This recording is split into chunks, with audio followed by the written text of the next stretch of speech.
মুসলমান হলো তাদের দাম বাড়তে থাকলো, বাড়তে বাড়তে কেমন পর্যায়ে গিয়েছে আপনারা জানেন। এই সম্মান শুধু তাদের নয়, রাসূল বলছেন যে ব্যক্তি কোরআনের কাছে যাবে, কোরআন পড়ার জন্য আগাবে, ঘর থেকে বের হওয়ার সাথে সাথে তার পায়ের নিচে রহমতের ফেরেশতা পাকা বিছাতে থাকে। তাই তো আল্লাহর হাবিব বলতেছেন, খায়রুকুম মান তাআল্লামাল কুরআন ওয়া আল্লামাহু, তোমাদের মাঝে সেই শ্রেষ্ঠ যে নিজে কোরআন শিখে অন্যকে কোরআন শিখায়। আজকে আমাদের দেশে শ্রেষ্ঠ মানুষ কমে যাচ্ছে। আমরা কোরআন থেকে দূরে সরে যাওয়ার কারণে আজকে দেশে অনেক শিক্ষিত মানুষ পাওয়া যায়, কিন্তু ভালো মানুষ পাওয়া যাচ্ছে না। ভালো মানুষ দিন দিন কমতেছে। এজন্য দেখবেন বন্ধু আমার, কোরআনবিহীন ডাক্তার, কোরআনবিহীন ইঞ্জিনিয়ার, কোরআনবিহীন অফিসার, তারা ডাক্তার না, তারা ইঞ্জিনিয়ার না, তারা অফিসার না, এক একটা বড় বড় ডাকাত হয়ে বসে আছে। কোরআনবিহীন কোনো ভালো মানুষ হতে পারে না, এটা অসম্ভব। ইংরেজ পণ্ডিত স্ট্যানলে হাল তাই বলেছিলেন, if you teach your children 3 years reading, writing and arithmetic, you will be lead fourth, that is religion, you will be get fifth, and that is rascality. ইংরেজ পণ্ডিত স্ট্যানলে হাল বলেন, ও দুনিয়ার মানুষ শোনো, যদি তুমি তোমার সন্তানকে 3টা আর শিখাও, লেখাপড়া, বিজ্ঞান, ভূগোল, ইংরেজি, অঙ্ক, রিডিং, রাইটিং, এরিথমেটিক, কিন্তু তুমি 4 নাম্বার আর রিলিজিয়ন, ধর্মীয় জ্ঞান, কোরআন হাদিস শিখাইলা না, প্রথম 3টা শিখে তোমার সন্তান যত বড় হবে সে তত বড় বদমাশ হবে। 10 মণ গরুর মাংস বিশাল একটা ডেকচিতে পাকালেন, কত টাকা খরচ হলো, কিন্তু লবণ দেন নাই। আমার বন্ধু, 10 মণ গরুর মাংস এক টুকরাও খাওয়া যাবে না।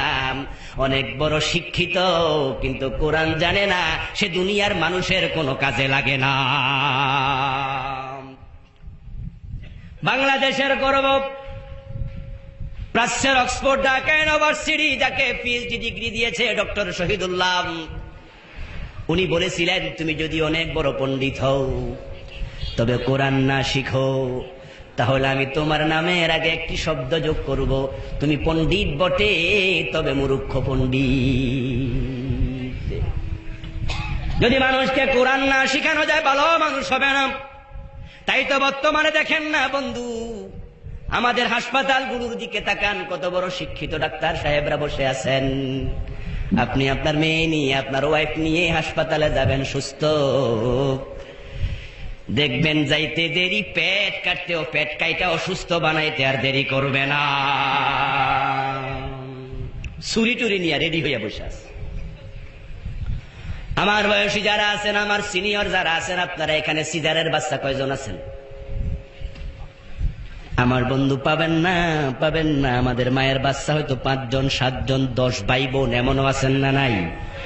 আমাদের মায়েদের বিয়ে যখন হতো বয়স ছিল 12 বছর, 13 বছর, 14 বছর। আগে তো কম বয়সে বিয়ে হইতো। ওই বাচ্চা মা কম বয়সে প্রথম বাচ্চা প্রসব করলো, সিজার লাগলো না। 10 নম্বর বাচ্চা যখন প্রসব করে তখন বয়স হয়ে গেছে 42 বছর, 45 বছর। ওই আদা বুড়া বয়স, সিজার লাগলো না।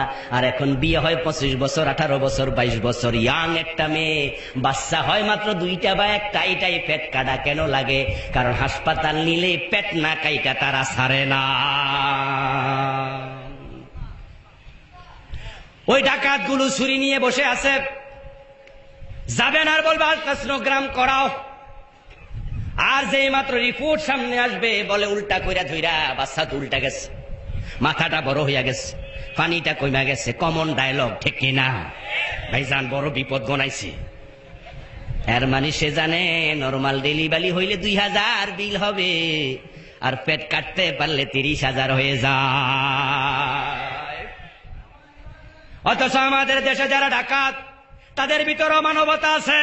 দেখবেন গাড়ি, ডাকাত গাড়িতে উঠে বলতেছে, যার যা আছে দিয়ে দেন, কেউ কথা বলবেন না, কথা বললে গুলি করে দেব। আর মানুষ যখন হাতের মোবাইল, মানি ব্যাগ, ঘড়ি খুইলা খুইলা দেয়, ডাকাত কিন্তু একটাও টাচ করে না, মারে না, ধমক দিছে দিয়ে দেন। এমন ডাকাতও পাওয়া যায়, মানি ব্যাগ নিয়ে জিজ্ঞাসা করে ভাড়া আছে তো, ঠিক না?